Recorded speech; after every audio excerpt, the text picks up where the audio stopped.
I don't know how many people realize this, but today, as we speak, Israelis are lining up for gas masks and cleaning out their bomb shelters. A common sight in Jerusalem these days, gas mask distribution, as a possible armed conflict with Iran seems to be looming. I hope we will not need the mask. We will not have to use them. It is very, very scary. Iranian President Mahmoud Ahmadinejad has made one of his sharpest attacks yet on Israel. He says there's no place for a Jewish state in a future Middle East. I've heard President Obama say he won't let Iran produce a nuclear weapon and that he's a staunch defender of Israel. My commitment to Israel and Israel's security is unshakable. It is unshakable. But today, I'm not so sure. It's been really scary to hear many of his longtime supporters questioning his commitment to Israel. I believe we are seeing a dramatic change in the relationship between the United States and the State of Israel, and that it is being orchestrated by President Barack Obama. So I decided to look into it, and what I found really surprised me. The more I learn about his record, the less confident I am that President Obama really does stand with Israel in these critical moments.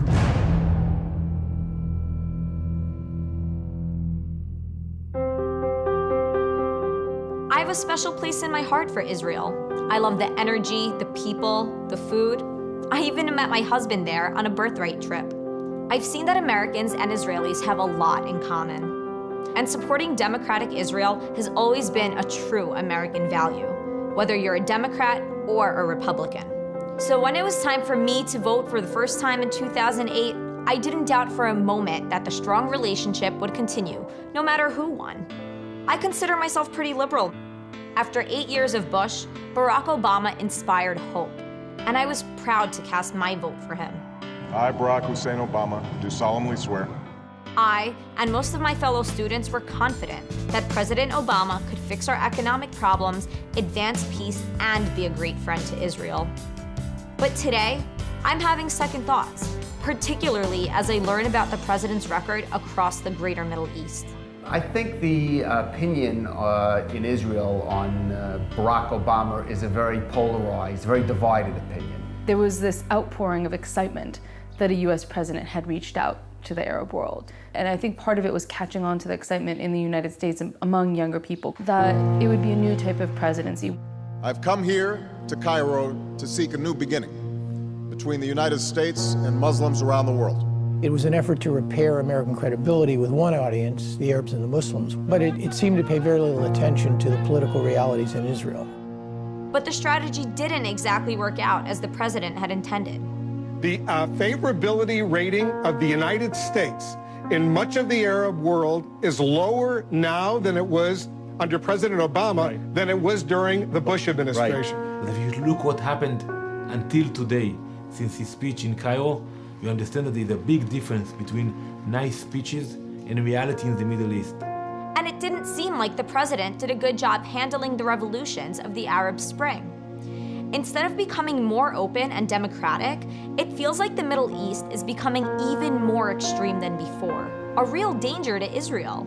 I think American policy when it comes to the Middle East has been, way off. And I don't know what's to blame, whether it's intelligence or people didn't realize what was going on. Neil argues that President Obama blew it when it came to Egypt. No, they just looked like they hadn't a clue.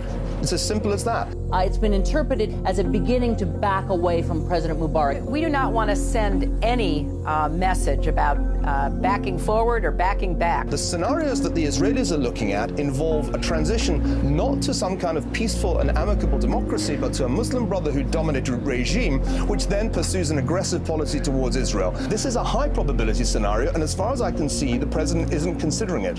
I think that the Muslim Brotherhood is one faction in Egypt. They don't have majority support in Egypt. Egypt has a new president this evening, Mohammed Morsi, a member of the Muslim Brotherhood. Morsi wants to impose Islamic law, limit the rights of women. His party is not pro-American, as Mubarak was for decades, and he is fiercely anti-Israel. It is a nightmare for this country's secular military, an experiment in political Islam that could now spread from here in Tahrir Square across the Middle East.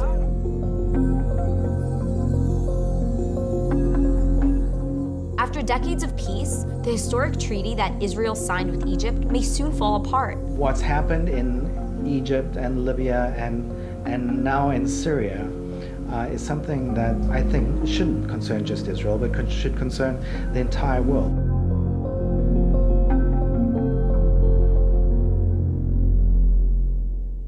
With the Middle East growing more and more hostile, I think America's support for Israel should get even stronger. And yet, the president has been sending mixed signals. Mr. Obama reasserted his support for Israel, but he also suggested there is a need for the U.S. to give Israel some tough love. The president leaves tonight for a 6-day trip that will take him to Saudi Arabia, Egypt, Germany, and France. He will not be visiting Israel. Now, coming into an election season, there's definitely been a shift, at least in the rhetoric, that he has taken much more focus on proving that he's a friend in Israel. I'm proud that even in these difficult times, we fought for and secured the most funding for Israel in history. Our military and intelligence cooperation has never been closer. To this day, the United States continues to provide Israel with more military and financial assistance than anyone else, and I think that's not a coincidence. But on some other fundamental issues, the president has not been so helpful. The status of Jerusalem, Israel's capital city, is a prime example. Early on, it sounded like President Obama stood side by side with Israel on the issue of Jerusalem. Jerusalem will remain the capital of Israel, and it must remain undivided. Soon after, his position changed dramatically. The fact is that Jerusalem is Israel's capital, and so I was simply stating a fact. Well, the issue of it being undivided, that word was poorly chosen. In the two states, what do you envision as the capital then? You know, Charlie, I'm going to let the parties sort that out. Aren't these things that you've thought through in your head? They are, but they aren't necessarily things that I should say on Charlie Gibson's Evening News. Now, 4 years later, I wonder why the administration no longer says that Jerusalem is Israel's capital. What city does this administration consider to be the capital of Israel, Jerusalem or Tel Aviv? What's the capital? You know our position. Does that mean that you do not regard Jerusalem as the capital of Israel? Jerusalem is a permanent status issue. It's got to be resolved through negotiation. Tel Aviv or Jerusalem? Yeah. You know that. Seems to suggest that you do not regard Jerusalem as the capital of Israel. Is that correct? I have just spoken to this issue. Could you just give us an answer? A lot of buzz out there that the Democratic Party platform rejected the language that was in the platform 4 years ago, 8 years ago, recognizing Jerusalem as Israel's capital, also deleting a reference to Israel as being America's staunchest ally in the Middle East. That's right. Well, if you asked me just a few moments ago why they did it, well, I asked the DNC, and we answer, and their answer was that they are simply following what the Obama administration's policy is. And I'm bothered by how they chewed Israel out when Israel announced new apartments in one of Jerusalem's large Jewish neighborhoods. 2 days ago, the Israeli government announced it would advance planning for new housing units in East Jerusalem. I, and at the request of President Obama, condemned it immediately and unequivocally. This was an affront, it was an insult. And the announcement of the settlements the very day that the vice president was there was insulting. Jerusalem is not a settlement, it's our capital. Hillary Clinton called up Netanyahu and talked very tough to him, and worse, they made it public through their spokesperson. That is terrible. That is a dagger. That neighborhood, Ramat Shlomo, where some housing is going to be built, some apartments are going to be built, is an area that was established in 1995 when President Clinton was in office and Prime Minister Rabin was in office.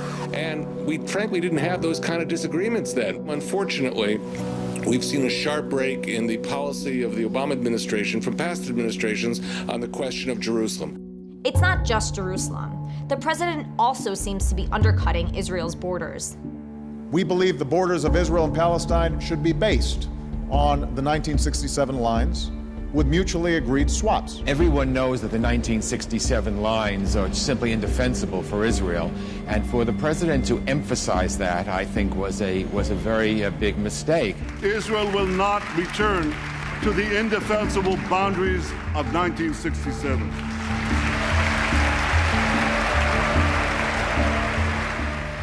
I believe that President Obama and his administration wanted to intimidate Israel so as to get concessions which Israel would not normally provide because it would affect its own security. And then I noticed that President Obama and his staff have been pretty open about their disregard for Prime Minister Netanyahu. Former U.S. Defense Secretary Robert Gates lashed out at Prime Minister Benjamin Netanyahu, calling him an ungrateful ally, and said he was responsible for diplomatically isolating Israel and harming American interests. Look, it's not just that Secretary Gates made a comment of Netanyahu and Israel being an ungrateful ally, but there are recordings of President Obama speaking to President Sarkozy about how much he doesn't like Netanyahu. Barack Obama and Nicolas Sarkozy are now being quoted from a conversation they had about Israeli Prime Minister Benjamin Netanyahu. This is what President Sarkozy is reported to have said. I can't stand him anymore. He's a liar. President Obama reportedly replied, you may be sick of him, but me, I have to deal with him every day. It seems like the president has been openly hostile to the prime minister for a while. More now on that White House meeting late yesterday between President Obama and Israeli Prime Minister Benjamin Netanyahu. Unlike past White House meetings with Israeli leaders, this time no press, only underscoring the tense relations. The president was extremely rude to him, treated him as though he were a third world tyrant, and instead of one of allegedly the United States' closest allies. While President Obama thankfully has maintained America's military aid, it really looks like he has hurt Israel strategically in other key areas. Yet now, close to the elections, we're being told that President Obama is the most pro-Israel president in recent history. I'm proud of our record. I believe that no president since Harry Truman has done more for Israel's physical security than Barack Obama. I'm not sure I believe it anymore. Israel's ambassador to the United States, Michael Oren, has reportedly said U.S.-Israeli relations are facing their worst crisis in 35 years. We should not worry about the United States-Israel relationship. We should worry about the Obama administration-Israel relationship. The thing I'm most worried about is the president's approach to Iran, the most dangerous threat facing Israel and the free world today. Referring to Israel as a cancerous tumor that should be cut. The Islamic Republic's supreme leader says that Iran will help any nation or group that confronts the country. In a televised speech, Ahmadinejad said the very existence of the Zionist regime is a, quote, affront to all world nations. He called on all human communities to, quote, wipe out this scarlet letter from the forehead of humanity. Another call for the destruction of Israel. We have to be very realistic about this. We now think they have close to 5 bombs worth of enriched uranium. The president says tough sanctions are at the center of his Iran policy, but it seems like they could be a lot stronger. And we have imposed the most comprehensive, the hardest hitting sanctions that the Iranian regime has ever faced. Certainly tough talk, but does it add up? No. The U.S. has exempted 11 nations from financial sanctions in connection with their purchases of Iranian oil. Right now, the President of the United States, the Secretary of State, have put their reputations on the line. The U.S. is implementing the toughest sanctions in history on Iran. That's true. But all these loopholes still exist, and they exist because the U.S. government lets them. Mr. Secretary, I have to be honest with you, I'm extremely disappointed. The clock is ticking. The published reports say we have about a year. Now, when are we going to start our sanctions regime robustly? 6 months before the clock has been achieved? Before they get a nuclear weapon? Nothing that we have done has caused the regime in Tehran to alter its course on the nuclear development program at all. I think right now, at least on the face of it, is the Obama administration's highest foreign policy priority is to prevent an Israeli strike on Iran. It's widely believed that Panetta and others have been practically pleading with the prime minister not to do anything before the election. Washington is against unilateral Israeli action. The Obama administration saying there is still time for sanctions to work. Already there's too much loose talk of war. For the sake of Israel's security, America's security, and the peace and security of the world, Now is not the time for bluster. Now's the time to let our increased pressure sink in. Barack Obama will be remembered for one thing: if Iran develops nuclear weapons during his watch. That's what he'll be remembered for, whether he passes health care, whether he restores the economy. This is a world-transforming event. When I stop to think about the situation and the possible outcomes, it really scares me.